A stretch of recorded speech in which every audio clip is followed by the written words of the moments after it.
On May 28th, 1992, Vedran Smoljevich, the principal cellist in the Sarajevo Opera, dressed in his formal black tails and sat down on a fire-scorched chair at the bottom of a bomb crater to play Albinoni's Adagio in G minor. Albinoni's Adagio has long been this paradoxical melody of pain and beauty juxtaposed together. And so from a bomb crater he played, and with each passing note, grief and hope rang out together, intertwined as if one didn't have meaning without the other. And so, in fact, you can hear for yourself right here a little bit.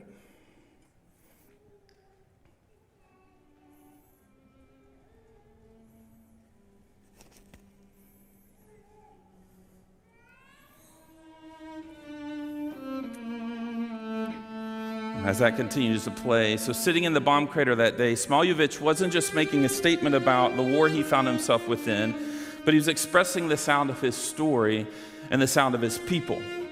You see, that day, what was a bomb crater, what the day before was the site of a bustling, middle-of-the-war zone bakery that had become a graveyard in an instant for 22 people. From 1992 to 1995, thousands of similar shellings dotted Sarajevo as more than 10,000 people were killed. And the people who lived still in Sarajevo lived in constant fear of shelling and snipers while struggling each day to find food and water. Smoljevich lived near one of the few working bakeries where a long line of people was standing that day when the shell exploded. He heard the cries and the explosion, and he rushed to the scene and was overcome with grief at what he saw. And then for the next 22 days, one day for each victim of the bombing, he decided to challenge the ugliness of war with his only weapon, beauty.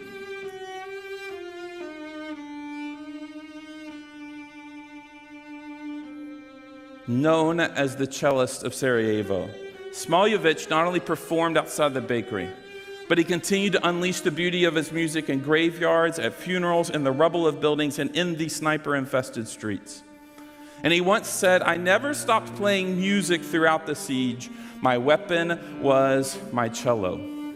And although vulnerable and exposed and unarmed, he was never shot. It was just as if the beauty of his resistance repelled the violence of war. And he offered hope with each passing note to the people of Sarajevo and a vision of beauty for the soldiers who were destroying the city. And just like Albinoni's Adagio in G minor juxtaposes grief and hope, so did the actions of the cellist of Sarajevo. Beauty was amidst the rubble. And that's a thread of how God rescues and works, where there is beauty in the rubble. That's a thread that goes all the way back to the Exodus story.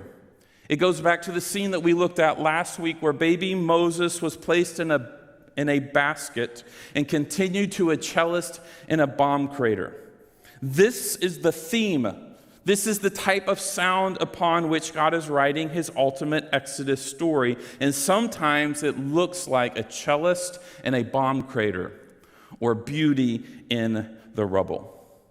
And as Paul writes his own variation of that theme, he wrote it in very familiar words to us that looks and sounds like this. And we know that in all things, God works for the good of those who love him, who have been called according to his purpose. So as we reopen the Exodus story this morning, let's once again ground ourselves in this reality. That the story of Exodus, and even the story of Moses as we've been in last week and will be today and next week, it isn't ultimately a story about a people who escape. It's about a God who rescues.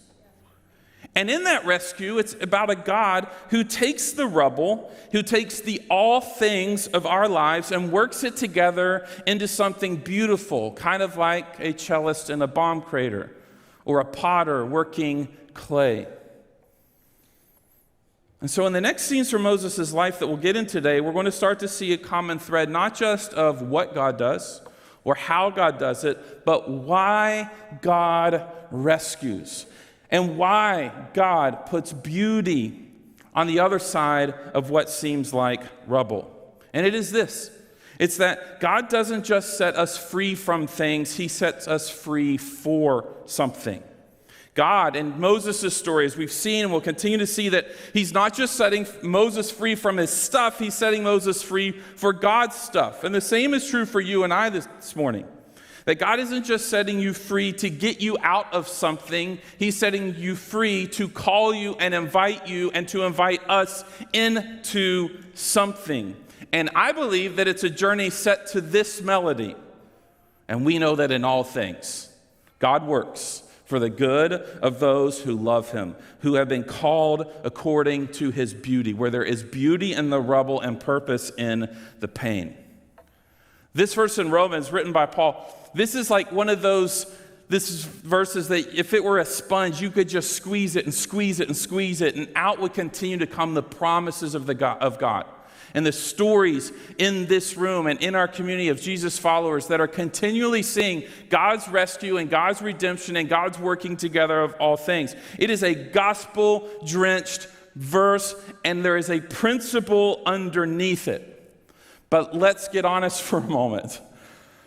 It's one of those verses that feels good after you've gone through this stuff, right? It's not necessarily the most enjoyable verse in the middle of the thing. In fact, there's times where it feels downright simplistic and very, very hollow. Okay, so I just got a really bad diagnosis, but I'm going to read these ancient words from a guy that's been dead a long time that says, God works together all these things. Feels a little simplistic in the moment, right? So I just had my family crumble to shreds, and we're struggling, and divorce is on the table, and my kids are a wreck. Well, God works all things together. Feels a little hollow, feels a little simplistic. Have you ever felt like Paul's all things don't apply to your things? As if maybe you're undeserving of such a promise? Or if the thing you've done or has been done to you goes too far beyond God's reaches of his grace and his power and his redemptive story. Have you ever felt like things that you have experienced are just a bit too complicated for this really simplistic theme on a variation that sounds real churchy but not very real? And I think each of us have this interesting way of separating out our stuff. We create these self-inflicted categories of my stuff is beyond the reach of all things. And so I've got to steward, I've got to hold it, I've got to hoard it for myself. And that usually leads to a lot of striving and effort to fix it for ourselves, where we find we don't have the capacity to do it on our own, or a lot of hiddenness and shame and a lack of exposing it to the God who longs to meet us in those places. We say things like, God's got great things for me, and he's powerful, and he's gracious, and he's amazing, but if only. I can think of some if-onlys. You got some if-onlys in your life? If only that hadn't have happened. If only that had have happened. If only I wasn't born into that brokenness. If only I hadn't been hurt by that person. If only I hadn't done that thing. If only I didn't get that news. If onlys have a way of imprisoning us. And yet, in a principle that Paul talks about all the way years and years and years later through real life experiences and writes in Romans, and all the way backwards to a guy named Moses, we see a principle of how God works and a story of how God works come together to form a cohesive overture of God's rescue plan. And today, I think Moses is going to help us in this way. Think about your if only for a moment. Think about the all things that are in your life right now. And I think Moses is going to help us to see something really profound. That no matter what you've done, and no matter what's been done to you, and no matter what's happening now, no matter what you have control of and no control of, whatever you've compartmentalized away as not real, what you've categorized as beyond God's redemptive grace, whatever you have experienced, whatever your all thing is, whatever your if only moment is, God has a way to bring beauty in the rubble of that space. He actually does. He is an incredible orator, a composer, a conductor of this really amazing, long-lasting story of beauty and pain and struggle. And so let's get after it. I'm going to read the next little section of Moses' story, and it's another scene that many of you are familiar with, and the context is from last week. Moses is born inside a genocidal moment, and he's supposed to be dead. But his mom saw a different opportunity. She created a basket, she stuck him in a river, and then the enemy's daughter plucked him out, rescued him, and now he's grown up a little bit. And here's where we pick it up. One day, after Moses had grown up, he went out to where his own people were and watched them at their hard labor. His own people being the Israelites, from whom he is one, but he's grown up as an Egyptian. So he sees them working. He sees them hard in their labor. And he saw an Egyptian beating a Hebrew, one of his own people. Looking this way and that, he's seeing no one. He killed the Egyptian and hid him in the sand. So the next day he went out and saw two Hebrews fighting. And he asked the one in the wrong, "Why are you hitting your fellow Hebrew?" And the man said, "Well, who made you ruler and judge over us? We saw what you did yesterday. Are you going to kill me like you did the Egyptian?" And then Moses freaked out, and he thought, I just got exposed. What I did must have become known. I thought I hid the thing. And when Pharaoh heard of this, he tried to kill Moses. This is another moment where Pharaoh's trying to kill him.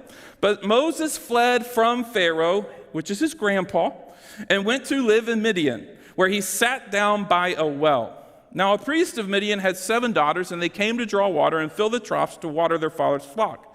Some shepherds came along and drove them away, but Moses got up and came to their rescue and watered their flock. When the girls returned to Reuel, their father, he asked them, "Why have you returned so early today?"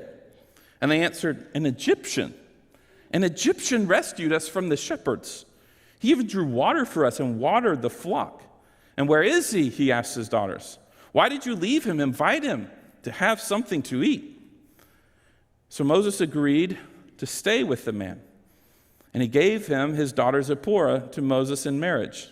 Zipporah gave birth to a son, and Moses named him Gershom, saying, "I have become a foreigner in a foreign land." During that long period, the king of Egypt died, and the Israelites groaned in their slavery, in their misery, and they cried out, and their cry for help because of their slavery went up to God. And God heard their groaning, and he remembered his covenant with Abraham, with Isaac, and with Jacob. And so God looked on the Israelites and was concerned about them. And then to jump ahead to chapter 3, a couple of verses, this is where we'll be next week. This is God. He's actually talking to Moses at the epic burning bush moment. And God says, "So now go. I am sending you to Pharaoh to bring my people, the Israelites, out of Egypt." And Moses said, "Who am I? Who am I that I should go to Pharaoh and bring the Israelites out of Egypt?" And God said, "I will be with you." Wow. What did we just see? Besides a story that many of us have heard 1,000 times. What did we just see? We saw that Moses had some serious if-onlys. Some really serious if-onlys. He had some things done by him, like killing a dude. He had some things done to him. He had some things that by most human measures would have disqualified him, boxed him out, self-categorized as useless and not able to be used. And yet God says, it is you that I want to use to set my people free. And Moses' first question was what? Who am I? Who am I? Moses had some if-onlys. And so one of the things that Moses had that was an if-only that is really common is he had just some stuff that happened in his childhood. He had some kid stuff. He had some innocent, beyond his control stuff that happened to him as a kid. Moses had legitimate childhood trauma. Last summer, I had the privilege of meeting a guy named Matthew Pfeiffer at Camp Appalachia. I honestly don't know his last name. He came out and met with Jared and some other camp leadership ahead of a camp that was going to be happening later that summer. And Matthew and his two sisters, they were born in Las Vegas, but by his second birthday, he and his sisters found themselves in the foster care system. He was eventually adopted by a family in Utah who later moved him and his sisters to a rural farm in Indiana. And when they went to Indiana, his life took a drastic turn for the worse. For the next 13 years, he and his sisters suffered unconscionable abuse and unspeakable molestation by his adoptive parents. His entire childhood was over, gone, spent at home with his abusers, physically locked and restrained in his bedroom each night, fearful, hungry, struggling, and forced to grow up too soon. Innocence lost. He became the protector and the caregiver of his little sisters, and that story lasted until he was 16. After finally being taken from that home, he and his sisters were split into separate foster homes, and from there things got even worse. This became a new layer of hurt and pain for all three of them to navigate because their strength came from their togetherness, and that was now lost. Eventually, one of his sisters took her own life because the pain was too much. And by every measure, Matthew and his sisters had been failed, and they had been sinned against by others, by people, by a system, by so much. And yet, all the if-onlys and all the all things somehow became the very place of his, not just his healing, but his purpose. Today he runs an advocacy group called A Voice for Kids. He travels the nation inspiring and advocating for foster children and for the fixing of a flawed system, and he does so in memory of his sister. And when he's in his hometown of Muncie, Indiana, he becomes known as the Muncie Smile Man. I would encourage you to Google that later, where each day he returns to his childhood that could have been by walking the streets of Muncie dressed in an inflatable costume just to put a smile on other people's faces and be a kid again in public. And in many ways, that effort is his chance to be the kid he never had the opportunity to be, and that's what that camp was about inviting back kids who aged out of a system to really have a childhood experience again, or for the first time. Matthew and his story is one of abuse through a really squiggly, struggling, impossibly difficult story to advocacy. Abuse to advocacy. From a lost childhood to a lived childhood. And as serious and a downer as that is, that's how God works. That's actually how God works. He brings beauty in the rubble. He invites a musician to play in a bomb crater, and he turns the abused into advocates. And what's the principle here? That's not most of our stories, and that feels extreme, and it feels maybe even a little untouchable. But there's a principle underneath. Not just that God works all things together for good, as beautiful as that is, and not just to exemplify to Moses, this baby that's having childhood trauma that we know the end of the story God uses miraculously. There's something in here for us that is, when you think of your if-onlys this morning, you think of the all things that are in your past or maybe in your present moment, you know that maybe there's not just an invitation to healing, not just an invitation to wholeness, not just an invitation to contentment and figuring it out and creating coping strategies and getting in therapy and community. It's not just that. It's that maybe that's the fertile ground of the greatest calling and purpose on your life. And so what if God actually has this ability to redemptively use every place of pain and hurt for a deeper purpose? What if God actually does take our greatest pains and lead them into our greatest purpose? Now, I'm not someone theologically who's going to stand up here and be like, God directly caused Matthew's abuser to abuse him so that he could have this advocacy program. I don't buy into that at all. But what I do know is that God has this amazing ability, because he's God and we're not, to take the raw ingredients of sin that happens against us, the sin that happens through us, the circumstances, the things beyond our control, to mold it into something meant for our good, for a deeper purpose. From the smallest detail in your life right now to the biggest place of hurt, and in Moses' story and in Matthew's story, maybe a place in your childhood, God is the God of all things, who turns the if-onlys on their heads. And Moses' story followed a similar arc. Moses had some childhood trauma that God redeemed. And I wonder in that, like, set that there for a second and let's have a moment of an honest invitation. Like, I wonder if in that space today, there is just an invitation today for you to open up to some very painful things so that a God who longs to heal those spaces could do that. And not just heal it, but begin to give you a bit of clarity of what the purpose was and is now. And maybe you don't have like some profound trauma in your childhood. Maybe it's just a low grade level of dysfunction that has messed with you more than you ever thought it had. Moses helps us to see that all that's possible. But Moses didn't just have childhood trauma, he had identity trauma. Moses is a Hebrew boy, and he's an Israelite. And if you remember from last week, after Moses' mom sends him down the Nile, and he gets rescued by Pharaoh's daughter on the enemy side, and in a way that only God can do, Moses reunites him with his mom for like 7 years, but then there came a point where Moses got separated from his mom all over again. He'd be ripped away from his own mom and from his people to be raised in the house of the people, his oppressor, the people that are out for his demise.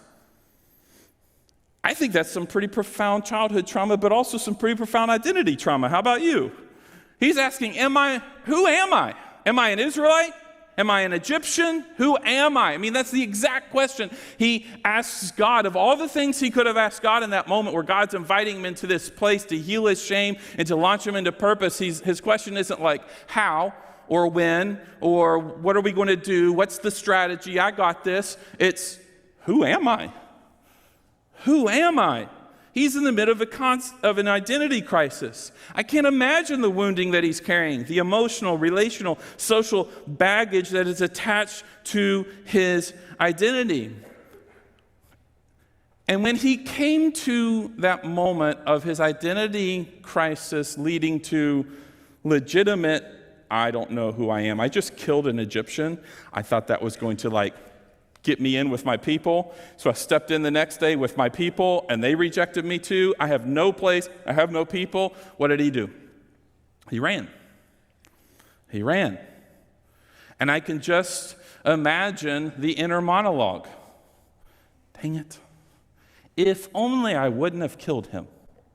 If only I wouldn't have taken things in my own hands. If only they would have responded differently. Why didn't they see me as their rescue and their healer? Why didn't they see the good that I did on behalf of our people against the enemy? If only, if only, if only. If only I didn't twist that lie so far. If only I had taken that job, we'd just be further along. If only I had never downloaded that app that led me to that person, or that thing, or that vice that I couldn't get control of. If only I'd said no. If only I'd said yes. If only I'd been a better parent. If only I'd been a better kid. If only I made better grades. If only, if only, if only. I used to be a geography teacher. I know that makes me way cooler than you already thought I was.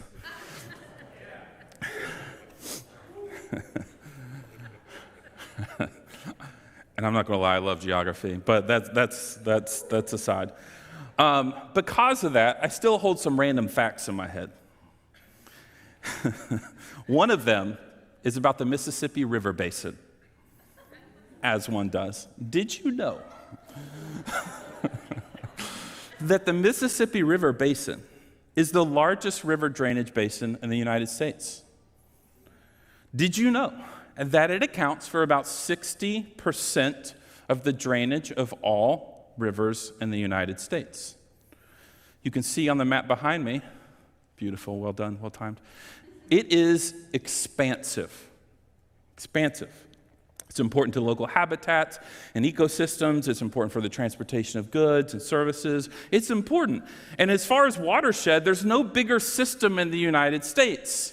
A raindrop that falls on our house, not today, Jesus, we're claiming these 70-degree clear skies. See everyone at the park later. A raindrop that could fall on your house today, and a raindrop that falls in Nashville, Tennessee, or in Yellowstone National Park in Montana, or Denver, Colorado, each of those raindrops could eventually find their way through the vast network of creeks and runoffs and streams and rivers and watersheds to get to the Mississippi River and ultimately to the Gulf of Mexico. That's a huge system, right? Are you so fascinated yet? Now, look at that image and think of that as a metaphor for your journey through all of the if-onlys and all the all things in your life.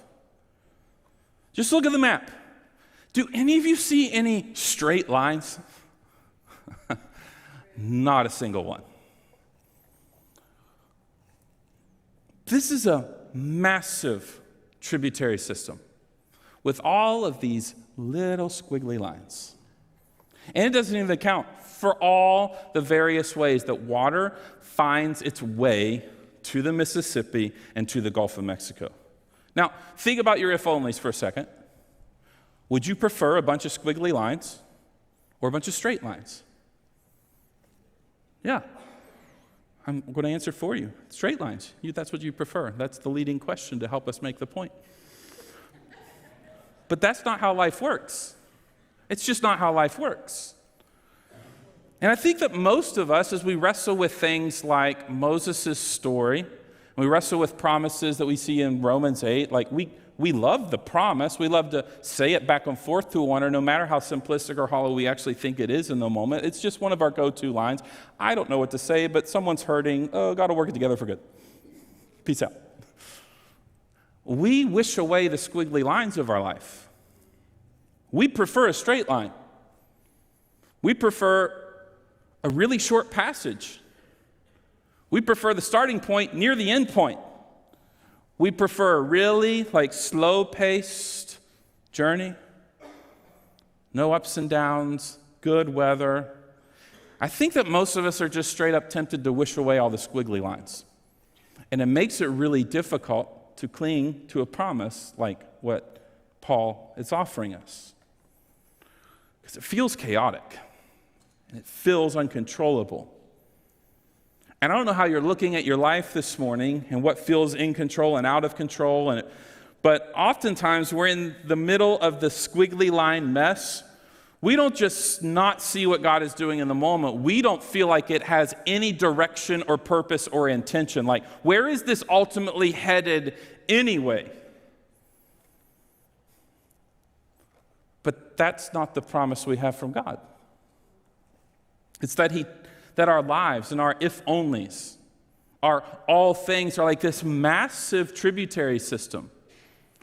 That no matter how up and down and how slow or fast and no matter how squiggly or no matter what, there is actually intention and direction and purpose that God is merging, and he's going to bring us to a place of his greatest rescue and his greatest purpose and his intention. This picture behind me is a picture of both struggle and of purpose. That because when we're in the midst of our stuff, even when we can't see the purpose, and even though maybe you're thinking that things were just dysfunctional, or maybe you're just wrestling with some questions about who you are, all of that has the potential to feed into a greater place of wholeness and purpose in your life. God actually takes your if-onlys and your all things towards a place that is meant for good and for a greater purpose. That's what happened in a bomb crater in Sarajevo. It's what happened for Matthew the smiling Muncie man. I got that wrong. It's what happened for Moses.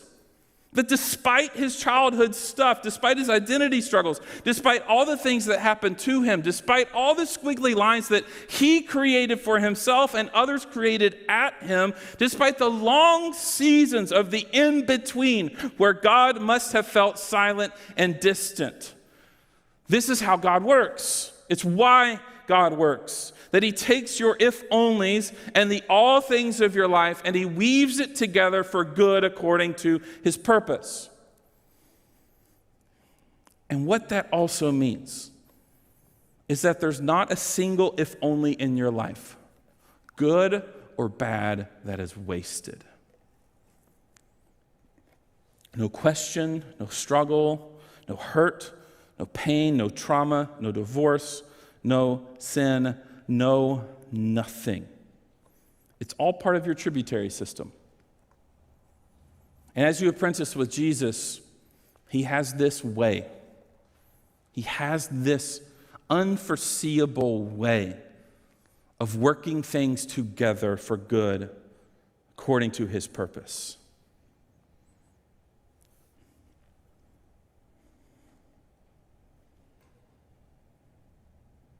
So this morning, driving here, I bring the older two with me around 8:15 most Sundays.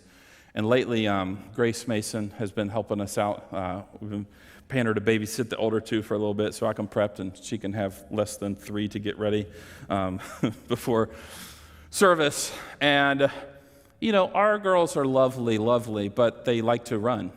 And there's become this ongoing thing on Sundays, like, hey, girls, please don't run. Please don't run. Like, stay. And this morning, they're like hyping each other up on the whole drive here. They're like, Daddy, we're not going to run from Grace today. We're not going to. And then I hear, yeah, we're going to run. Hey, like, Daddy, we won't do that. I just want to eat my breakfast and get my unicorn milk or whatever they call it from the coffee shop. And we're like, they're just going to do their thing. And within like 3 minutes of me having the handoff, I hear the footsteps happening and all the things. And I didn't think about it at the time. It's not really written here. I put a note, maybe this is the way to end today. But they actually said something pretty profound in the car that morning because of her name. They're like, hey, Dad, we promise we won't run from Grace. Don't think about that as a name. Think about Grace. Hey, Dad, we won't run from Grace. You know what? And this is the next thing they said. I don't know what it means, but I think it's beautiful. Instead, we'll sing for Grace. We'll sing for Grace. We won't run from Grace. And I feel like there's some nugget of something in there this morning. I'm just taking the risk to bring that to you to say something, I think, along these lines of, when you think of your if-onlys and the all things and all your squiggly lines, there's probably some of you, maybe one, who the way that you've dealt with that is to run from the way God is working it together, rather than to lean in. You've been paddling against the current, and you're exhausted, and you're striving, and you're left saying, who am I? I think there's an invitation to us this morning that came out of the mouth of babes that had nothing to do with this message on the surface, but has everything to do with it, which is this: stop running from Grace. Stop running from the God who longs to help you reframe your stuff, who wants to help this become a new thing for you. Stop running from the squiggly lines. Embrace the squiggly line, because that's where God is with you. And maybe you're asking, who am I? And God's saying, I'm with you. First thing he says isn't, this is who you are. He says, I'm with you. You can't get to that place of presence and awareness if you're running from his grace. And I don't mean that in some like hyperbolic salvation backsliding. It's not that. It's just like all of us are prone to wonder. And we're prone to put the blockers on between living aware of the deepest invitation that God's given us, which is just to know him and be known by him, to participate with him. And so I think that's the invitation that I want to invite you into as we go ahead and stand and we wrap this up. That it would be this. The principle is that God works all things together for those who love him, for the good of all those who love him according to his purpose. The picture we saw is in Moses, and his story is still unfolding. But I think the invitation today is to quit running from the one who is working it together.